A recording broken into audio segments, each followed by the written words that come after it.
Bonjour! Aujourd'hui, on plonge dans un document qui fait beaucoup jaser et qui pourrait bien changer la donne pour notre industrie audiovisuelle, le rapport Souffler les braises. Et attention, ce n'est pas juste un autre rapport qui fait le point, c'est une véritable vision stratégique assez audacieuse pour redonner un nouveau souffle à tout l'écosystème québécois. Alors regardons ça ensemble, en détail. Dès le départ, le titre et cette citation, ça met la table. L'image est vraiment forte, hein? On nous dit que notre culture audiovisuelle, c'est comme une braise, encore bien chaude, pleine de potentiel, mais qu'elle pourrait s'éteindre si on ne fait rien. Le rapport se présente donc comme le grand coup de vent nécessaire pour raviver tout ça et repartir la flamme. Mais bon, avant de parler des solutions, le rapport dresse un portrait, disons-le, assez brutal de la situation actuelle. C'est un diagnostic qui ne met pas de gants blancs et qui s'appuie sur des chiffres qui frappent pour bien nous faire comprendre qu'il y a urgence d'agir. Et le premier constat, c'est celui-là. Le paysage a complètement changé. On voit que plus de la moitié des foyers québécois sont abonnés à Netflix. Et Prime Video et Disney+ sont juste derrière. Face à cette domination massive, nos propres plateformes, elles, se battent pour exister, tout simplement. Et là, voici probablement le chiffre qui fait le plus mal dans tout rapport. Chez les jeunes de 12 à 17 ans, le temps passé sur les plateformes québécoises est de 0,3 %. Je répète, 0,3 %. C'est presque rien, statistiquement. Ça veut dire qu'on a une génération entière qui consomme du contenu en masse, mais qui ne consomme pratiquement plus le nôtre. C'est un décrochage culturel majeur qui menace directement la transmission de nos histoires, de notre imaginaire. Évidemment, ce décrochage-là a des conséquences bien réelles sur notre industrie. Le volume de production indépendante a chuté de plus de 18 % en une seule année. C'est énorme. C'est une contraction qui met en danger tout l'écosystème, des créateurs jusqu'aux techniciens. Bon, face à ce constat quand même assez sombre, le rapport propose une philosophie très claire, ce qu'il appelle une posture autonomiste crépice. Le message, au fond, il est simple. Arrêtons d'attendre après Ottawa ou après les géants du Web. Concentrons-nous sur ce que le Québec peut faire, ici, maintenant, avec ses propres outils et ses propres pouvoirs. Et le concept qui est vraiment au cœur de toute cette stratégie, c'est celui de la souveraineté culturelle. C'est quoi ça? C'est la capacité de maîtriser toute la chaîne, de la création à la diffusion, jusqu'à la protection de nos contenus.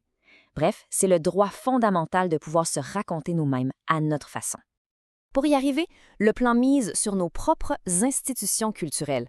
L'idée, c'est de les renforcer pour qu'elles deviennent de vrais moteurs de changement. Et les propositions pour y arriver sont très, très concrètes. La proposition qui retient le plus l'attention, c'est de faire de Télé-Québec un véritable catalyseur industriel et culturel. Comment? En faisant passer son budget à 300 millions de dollars. On parle de quasiment tripler son financement. C'est un investissement massif pour lui donner les moyens de ses nouvelles ambitions. Et avec cet argent, on ferait quoi? D'abord, on retirait complètement la publicité de son modèle d'affaires pour que sa mission de service public soit sans ambiguïté. Ensuite, accélérer le virage numérique, bien sûr, créer des studios pour incuber les jeunes talents, investir beaucoup plus dans notre cinéma et assurer une place de choix pour les contenus et les récits autochtones. L'autre grand pilier, c'est la SODEC. Le rapport propose de presque doubler son budget audiovisuel pour l'amener à plus de 170 millions. Le but, c'est de mieux soutenir la création indépendante, qui est vraiment le cœur battant de notre industrie, en finançant plus de projets, du développement jusqu'à la production. C'est bien beau de renforcer nos institutions, mais ça ne règle pas le problème de la déconnexion avec les jeunes. C'est pour ça qu'un volet complet du rapport est consacré à une mission absolument cruciale, le maillage avec le système d'éducation. Ici, la grande recommandation, c'est de mettre sur pied une véritable politique nationale d'éducation à l'image. L'idée, c'est de donner aux jeunes les outils pour ne plus seulement consommer des images, mais pour les comprendre, les analyser, les décoder. C'est une compétence qui est jugée essentielle au 21e siècle. Concrètement, ça se décline en 3 étapes. 1. Reconnaître l'audiovisuel comme un art à part entière à l'école. 2. S'assurer que nos films soient facilement accessibles pour les profs et les élèves via la plateforme de Télé-Québec. Et 3. Garantir que chaque jeune ait la chance de voir au moins un film québécois au cinéma pendant son parcours scolaire. Et pour financer ces initiatives et bien d'autres, on propose la création d'un fonds jeunesse numérique. Comment on l'alimente? Avec un petit prélèvement sur les forfaits Internet et mobiles.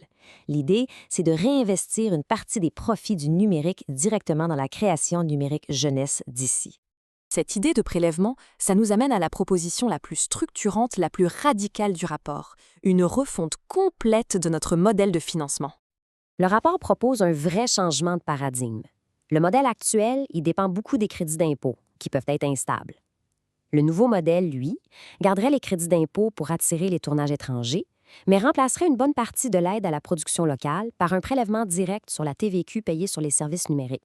Et le potentiel financier de ce modèle est impressionnant. Regardez, en dédiant seulement 1 de la TVQ qu'on paye déjà sur nos cellulaires, notre Internet et nos abonnements, on générait plus de 125 millions par année.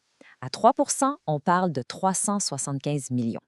L'objectif, c'est d'avoir enfin une source de financement stable, prévisible et qui est directement liée à notre consommation numérique. Attention, ça ne veut pas dire qu'on jette les crédits d'impôt à la poubelle. Le rapport propose plutôt de les moderniser, de mieux les cibler. Par exemple, en augmentant le taux de base à 40 pour les productions francophones originales. C'est une façon de dire clairement, on veut encourager la création originale en français. Cette citation-là, elle résume parfaitement la philosophie derrière tout ça. La culture, ce n'est pas juste un divertissement ou un refuge. Non, c'est une force active. C'est un levier de développement économique, une affirmation de qui on est et une forme de résistance face à l'uniformisation. Et on termine avec cette question qui est en fait la conclusion du rapport. La proposition ultime, c'est d'inscrire la souveraineté culturelle comme un droit fondamental dans la Charte des droits et libertés du Québec. C'est une proposition pour le moins audacieuse qui force à réfléchir et qui élève le débat bien au-delà des questions de budget. Une question qui va certainement continuer de faire son chemin. Merci d'avoir été à l'écoute.